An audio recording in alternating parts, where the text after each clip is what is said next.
वंदे मातरम दोस्तों।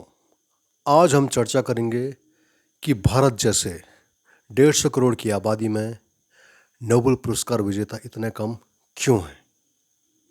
भारत आपको पता है कि दुनिया की सबसे अधिक आबादी वाला देश बन चुका है और चाइना को भी हम वर्तमान समय में पीछे छोड़ चुके हैं आबादी के मामले में। दुनिया का सबसे बड़ा लोकतंत्र जिसमें कि करीब 1.5 अरब लोग रहते हैं। जैसा कि हम जानते हैं कि इस देश ने दुनिया को गणितज्ञ दिए हैं, वैज्ञानिक दिए हैं, डॉक्टर दिए हैं, लेखक दिए हैं, लेकिन अर्थशास्त्री भी दिए हैं और ऐसी ऐसी प्रतिभाएं दी हैं जिनका नाम देश विदेश में दुनिया भर में सम्मान के साथ दिया जाता है। लेकिन फिर भी एक सवाल बार बार पूछा जाता है भारत से कि भारत को नोबेल प्राइज इतने कम क्यों मिलते हैं। क्या हमारे यहाँ टैलेंट की कमी है? और इससे भी बड़ा सवाल है कि क्या भारत में प्रतिभा की कमी है, जो अभी एक बहुत बड़ा प्रश्न है। तो समस्या प्रतिभा की कमी में है या फिर समस्या कहीं और है? क्योंकि अगर प्रतिभा ही सब कुछ होती तो ऐसी स्थिति में शायद भारत की कहानी कुछ और होती। और इस कहानी का जो सबसे दिलचस्प किस्सा है वह ये है कि भारत को नोबेल तो मिला है, एक बार नहीं कई बार। रविन्द्रनाथ टैगोर से लेकर के सीवी रमन तक, अमर्त्य सेन से लेकर के कैलाश सत्यार्थी तक और मुंबई के अभिजीत बनर्जी तक। तो फिर सवाल बदल जाता है कि इतनी बड़ी आबादी और इतनी सारी प्रतिभाओं के बावजूद नोबेल विजेताओं की संख्या हमें देखने को इतनी कम क्यों मिलती है। तो आज इसी सवाल की कहानी को समझेंगे हम लोग। सबसे पहले तो हम एक गलतफहमी दूर कर लेते हैं।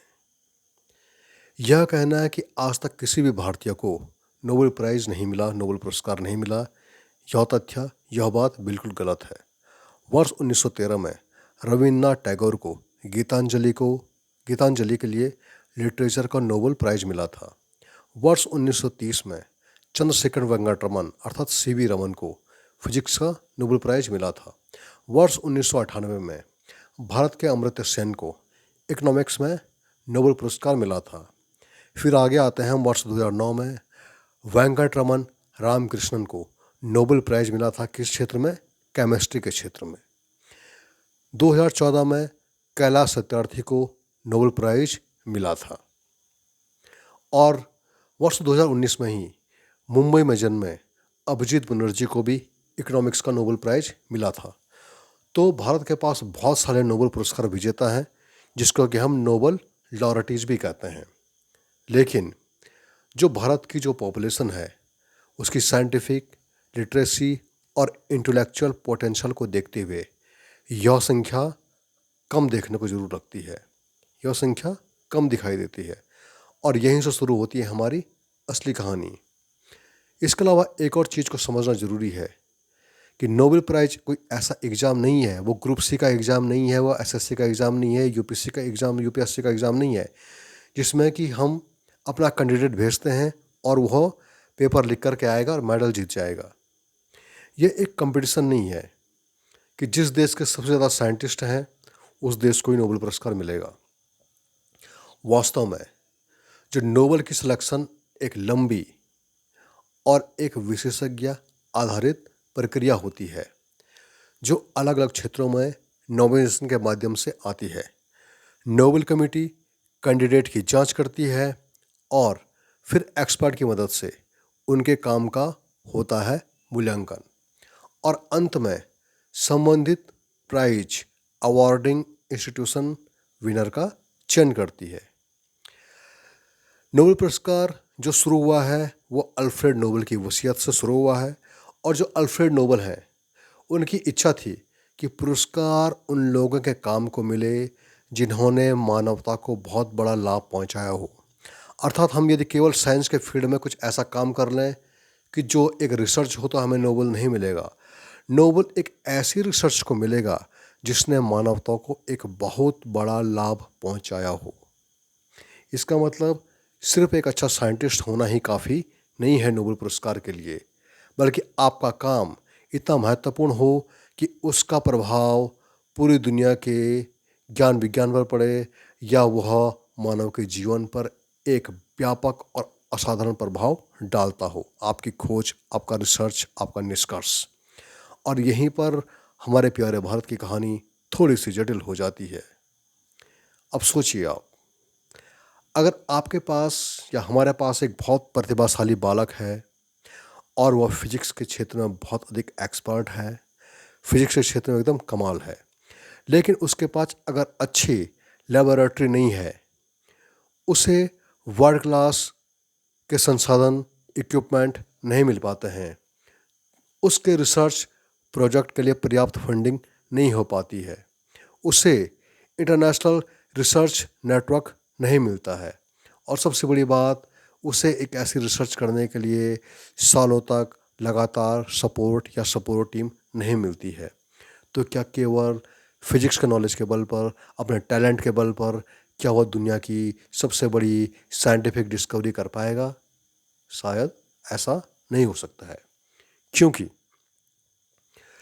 टैलेंट एक बीज है, लेकिन नोबल के स्तर तक, नोबल लेवल रिसर्च के लिए बीज के साथ खाद भी चाहिए, मिट्टी भी चाहिए, पानी भी चाहिए, और उस पौधे की सालों की देखभाल भी चाहिए, और सही वातावरण, सही एनवायरनमेंट भी चाहिए। भारत में प्रतिभा की कमी नहीं रही, लेकिन लंबे समय तक हमारी रिसर्च इकोसिस्टम की कई ऐसी समस्याएं रही है, जैसे कम रिसर्च की फंडिंग, रिसर्च की पर्याप्त फंडिंग नहीं हो पाती है, इस कारण बेहतर लेबोरेटरीज की कमी होती है, ब्यूरोक्रेटिक डिलेज होता है, क्योंकि हमारे यहाँ आपको पता है कि भारत का संविधान दुनिया का सबसे बड़ा संविधान है, यहाँ नियम कानून बहुत अधिक देखे जाते हैं, जिस कारण ब्यूरोक्रेटिक डिले हो जाता है। विश्व स्तरीय रिसर्च की इंफ्रास्ट्रक्चर की सीमाएं भी हैं, और कई बार बेसिक्स रिसर्च की तुलना में शॉर्ट टर्म रिजल्ट पर ज़्यादा जोर होता है। यहाँ एक महत्वपूर्ण फर्क है। भारत में लोग अक्सर पूछते भी हैं कि इस रिसर्च का भी फ़ायदा क्या है, ये रिसर्च अभी काम की नहीं है, लेकिन फंडामेंटल साइंस कई बार पूछती है कि अगर हम आज इस सवाल का जवाब खोज लें तो हम 20, 25 या 50 साल बाद दुनिया को इसके माध्यम से बदल सकते हैं। ये अलग बात है कि कैसे बदल सकते हैं, वो तब देखेंगे।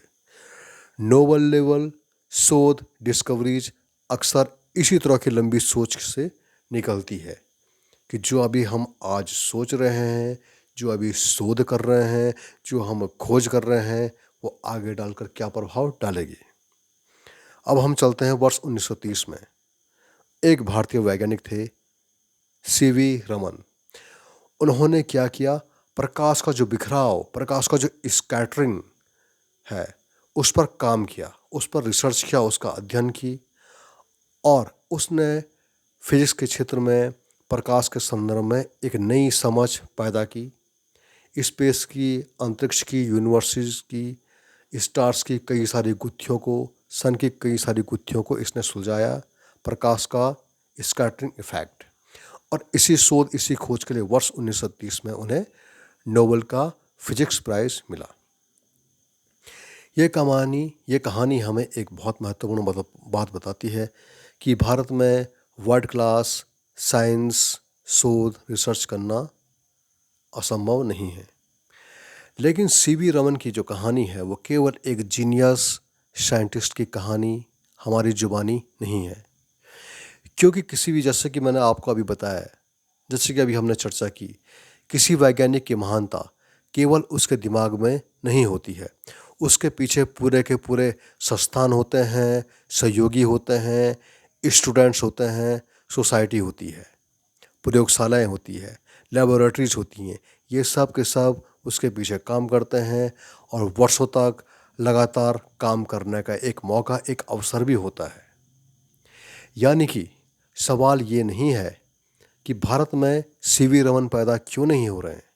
सवाल यह है कि भारत में हजारों सीवी रमन को लंबे समय तक रिसर्च करने का माहौल, रिसर्च करने का वातावरण नहीं मिल पाता है।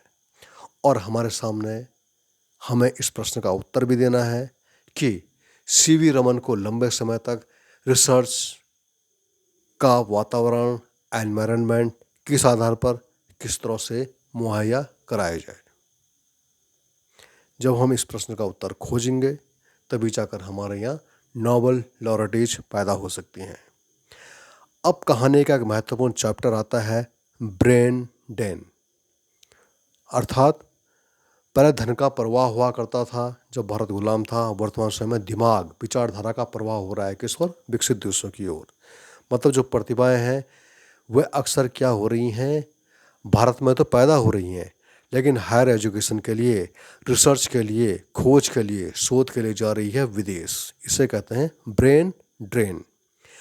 और कई बार वहीं विदेश में उन्हें बेहतर लेबोरेटरीज, बेहतर फंडिंग और इंटरनेशनल रिसर्च नेटवर्क मिलते हैं और वहीं जाकर वे उस देश के लिए खोज शोध करते हैं।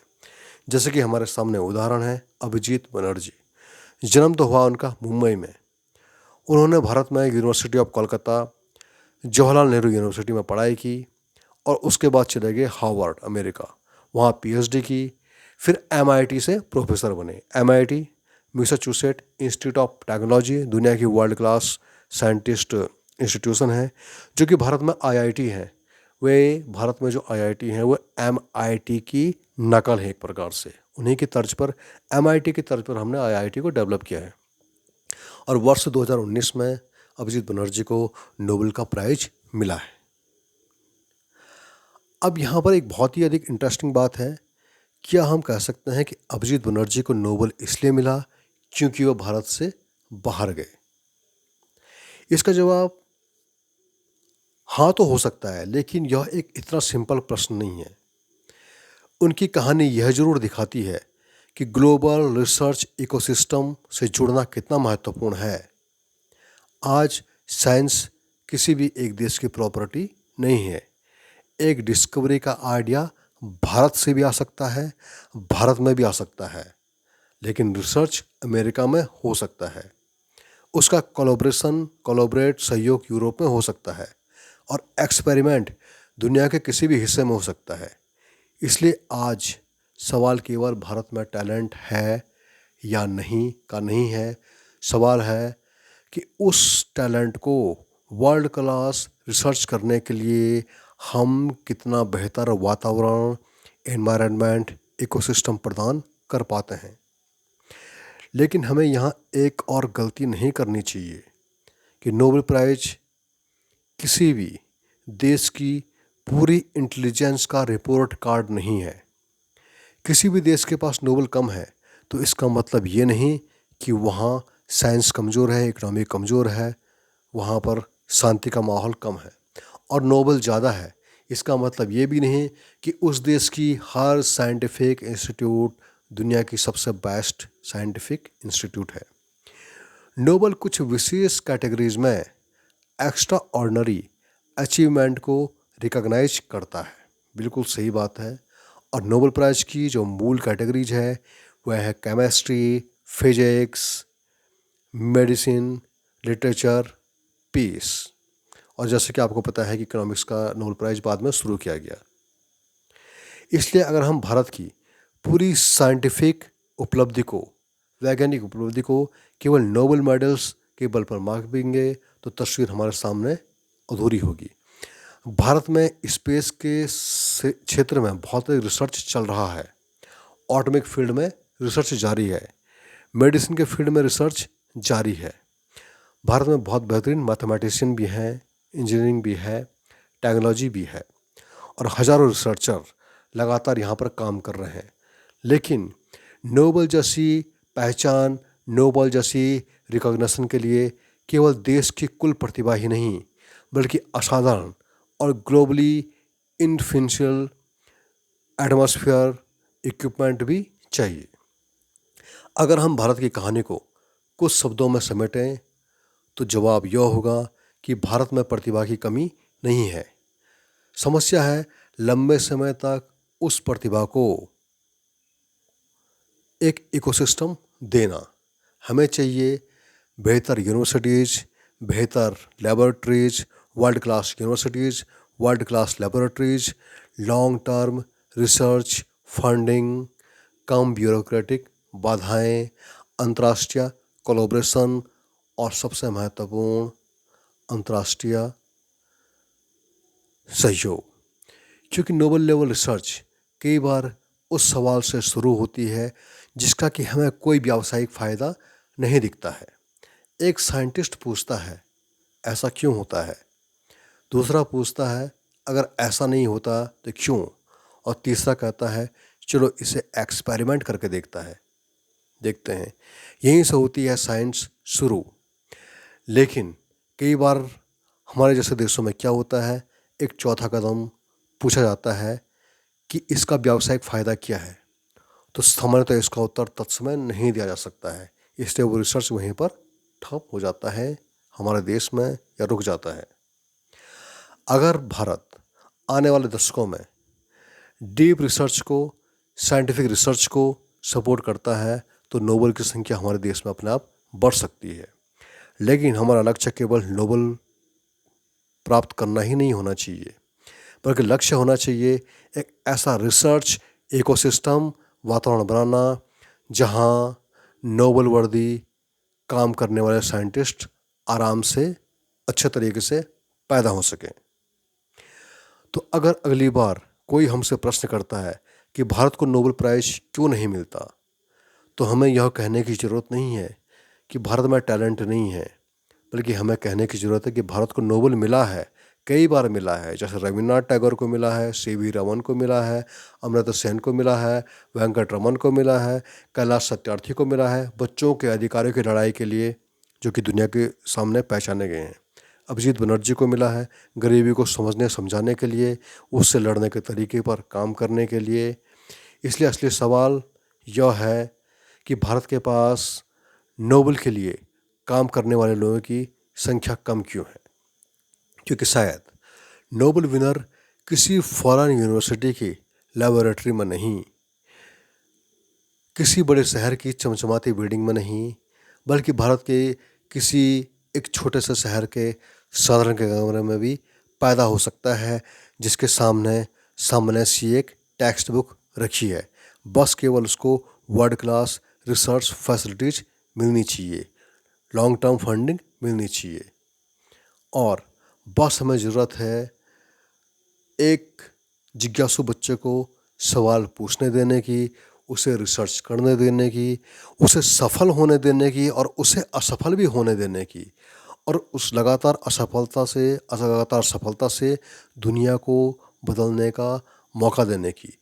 क्योंकि नोबेल प्राइज़ किसी देश की ताकत नहीं बनता, बल्कि एक मजबूत रिसर्च सिस्टम उस देश की ताकत बनता है, वह देश जहाँ से नोबेल के आइडियाज़ पैदा होते हैं। इसलिए भारत की अगले नोबेल की कहानी आप और हमारे बीच से ही लिखी जा सकती है, और लिखी जा रही है, और लिखी जा रही होगी। वंदे मातरम दोस्तों।